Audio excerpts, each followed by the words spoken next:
terkait dengan gugatan cerai talak terhadap istrinya yang bernama Paula. Apa yang menjadi persoalan ini saya ibaratkan pagar makan tanaman. Saya memang bisa dibilang dikhianati sama dua orang terdekat saya.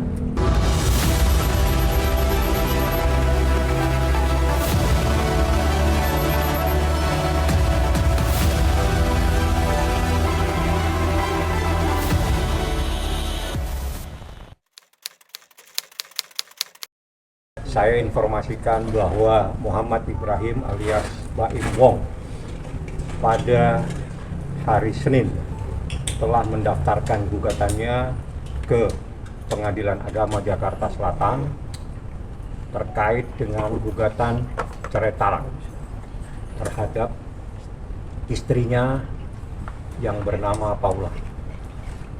Apa yang menjadi persoalan ini saya ibaratkan pagar makan tanaman. Itu dia punya judul cerita. Jadi bagaimana, seperti apa kejadiannya, karena ini sesuatu yang cukup pribadi, biar yang bersangkutan yang menjelaskan. Mungkin begitu, baik, bisa sampaikan seperti apa sebetulnya. Aduh.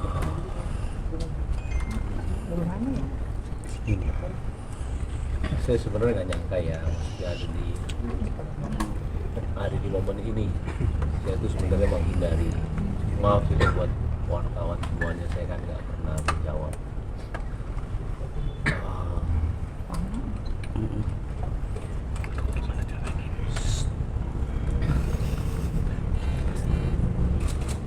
Sebenarnya posisi saya itu sulit.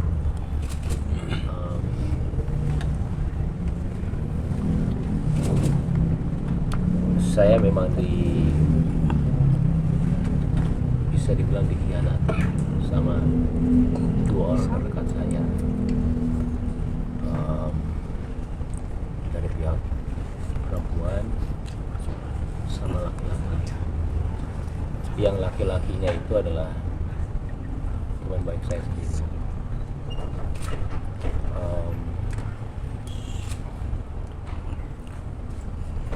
Sebenarnya hari pas kejadian itu, hari pertama saya itu sudah memaafkan, tapi pakai caranya saya lah ya. Dan saya nggak nyangkanya ketika saya mengetahui ada telepon laki-laki itu diganti sama pihak wanita dengan nama laki-laki. Ya kalian semua juga laki-laki ya, ketika ada di posisi itu berat sekali untuk memaafkan, karena maaf, saya tidak tahu mereka itu ngapain. Saya juga tidak mau suzon, cuman dari rantai semua itu, karena ini sudah 1 tahun ketidakjujuran itu ada. Saya sendiri juga kadang-kadang suka nggak percaya, jangankan kalian, saya juga nggak percaya apa yang terjadi sama saya, karena saya selama ini cuman menahan semuanya selama 1 tahun. Saya karena anak saya.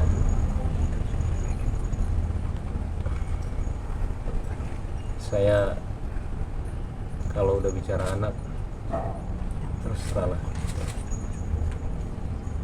Apapun yang kalian mau bicara mengenai saya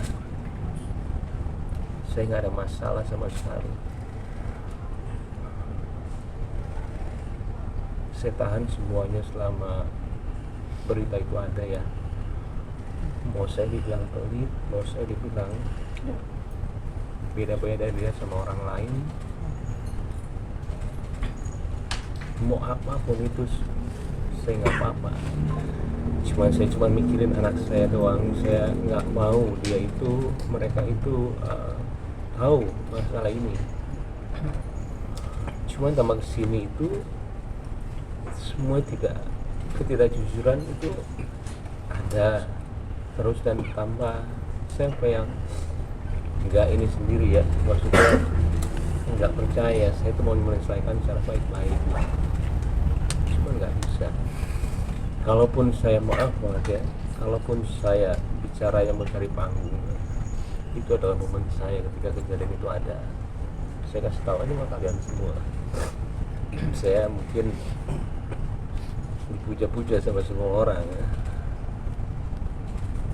Apalagi kalian ada yang bilang juga kalau saya tidak setuju kalau dia itu pakai hijab, malah saya mau dia pakai hijab. Pakainya hijab dia itu berbarengan bulannya dengan permasalahan ini. Saya itu juga cuma berdoa mudah-mudahan dapat hidayah, mudah-mudahan kasih jalan yang benar, itu aja. Saya nggak mau ada dendam sama dia sebenarnya.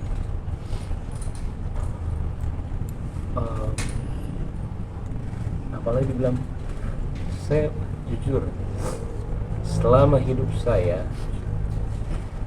itu baru dibilang pelit sama satu orang, itu istri saya sendiri. Saya juga sampai bingung, saya nggak pernah dibilang pelit sama orang seumur hidup saya. Kalau saya pelit, bagaimana mungkin saya menafkahi keluarga dia? Tanggungannya itu ada di saya. Adiknya kita pekerjakan di sini, adik yang satu lagi juga saya menyiasati untuk buat YouTube tanpa saya mengambil uangnya sama sekali. Bukan saya lebih kayak menghidupkan, ayo berarti orang tuanya pun tiap bulan saya kasih melebihi dengan orang tua saya. Kalau kalian mau tahu semua di sini, uang saya itu masuk perusahaan, tapi uangnya Paula itu punya dia. Saya nggak ambil satu rupiah pun uangnya. Saya digaji dari perusahaan, Paula juga, tanpa saya kasih tahu kalian jumlahnya berapa, dan tidak sedikit. Jadi hasil kerja saya itu masuk perusahaan, Paula enggak.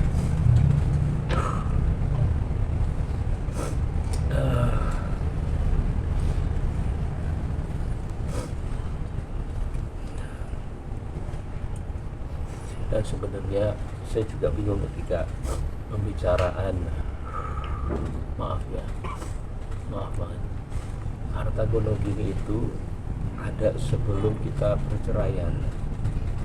Itu kadang saya juga menanyakan, buat apa membicarakan harta gono gini, kan kita belum cerai. Saya itu nggak pernah ngecek handphone istri saya karena saya sangat percaya sama dia. Sekalipun saya nggak pernah. Ketika ada berita itu ada yang datangnya dari asisten pribadinya, saya nggak ngecek ya, maaf. Jadi kasih lihat saya.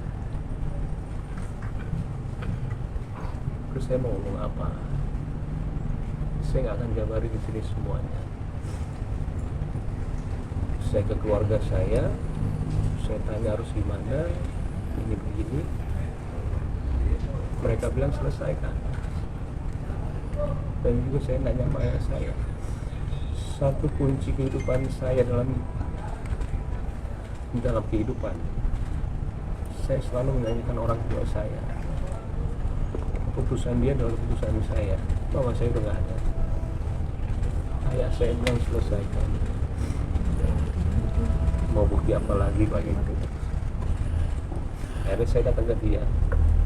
Jadi kalau bilang ini semuanya tiba-tiba, enggak. Saya waktu itu udah nggak kuat juga, tapi bukan masalah ini ya, jadi masalah sifat. Saya datang ke orang tua dia dan saya udah bilang kalau saya dulu sudah tidak bisa, tapi akhirnya saya coba lagi. Saya bilang sama dia terakhir ya, terakhir. Ya setelah terakhir itu tiba-tiba dia kayak begini. Sekali lagi, mungkin saya tidak akan sering untuk ngobrol gitu sama kalian ke depannya. Maaf, saya sengaja sekarang begini supaya clear aja. Saya juga saatnya kali ya, bukan membersihkan nama saya, kayak sampai sekarang saya nggak tahu ini keputusan yang benar atau enggak, karena kan saya harus bilang kalau memang ada ketidakjujuran itu. Cuma saya minta maaf sama wartawan, saya juga tahu pekerjaan kalian. Karena saya nggak mau diwawancara, saya kasihan sama anak saya.